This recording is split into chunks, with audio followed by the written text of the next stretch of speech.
Arūnas surašė panaudos sutartį man neleidžiant. Arūno tikslas buvo, sudarant šią sutartį, labai žiaurus. Todėl jis iki šiol su manim nenori bendrauti.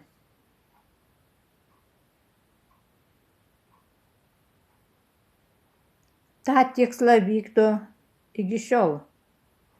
Pasirašė, tiksliau jisai surašė panaudos sutartį, pagal kurią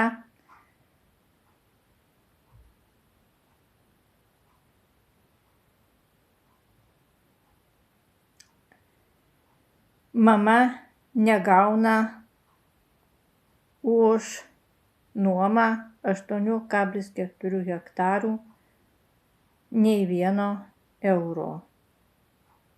Taigi jo tikslas mano mamą laikyti žiauriomis sąlygomis. Mama negali nusipirkti už 8,4 hektaro nuomą nieko, nes sutartis yra negaliojanti ir Arūnas naudojasi ir nemoka nuomos už suklastotą sutartį.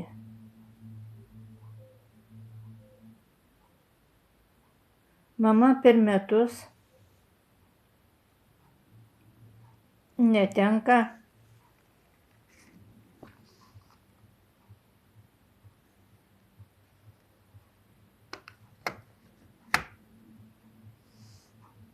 $1260.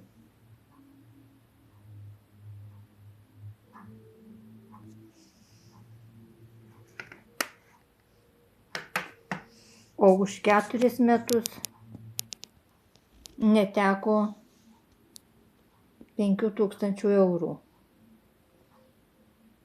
Taigi Arūnas mano mamą laiko 4 metus labai žiauriomis sąlygomis. Sulūžus lova, sulūžus spinta, dujinė sienos baisios, grindys.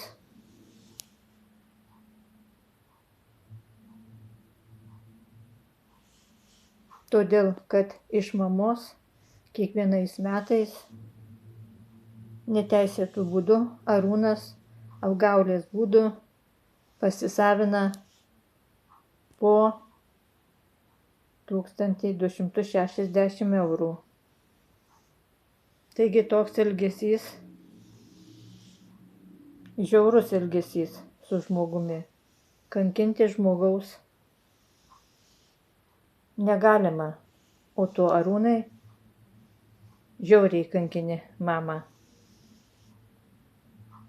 Laikai žiauriomis sąlygomis. Tik tavo dėka jinai negali nusipirkti nei baldų ir gyventi oriai. O juk jai 92 metai. O tu tokiomis žiauriomis sąlygomis ją laikai. Labai žiaurias sąlygas sudarei ir toliau tęsi. Manau, visa ši informacija labai reikalinga bus nacionaliniai mokėjimo agentūrai ir Žemės ūkio ministerijai. Pamiršau paminėti, kad prie šio kurių gyvenimo sąlygų labai daug prisideda mamos brolis Juozas, taip pat žiauriausias Alickų giminės žmogus. Jis tiesiog šias sąlygas sudarė, liepė Arūnui tokias sąlygas sudaryti. Arūnas galbūt ir nesudaręs tokių sąlygų, bet Juozas liepė sudaryti tokias sąlygas. Bus dar daugiau, nes viską turi žinoti Nacionalinė mokėjimo agentūra ir Žemės ūkio ministerija.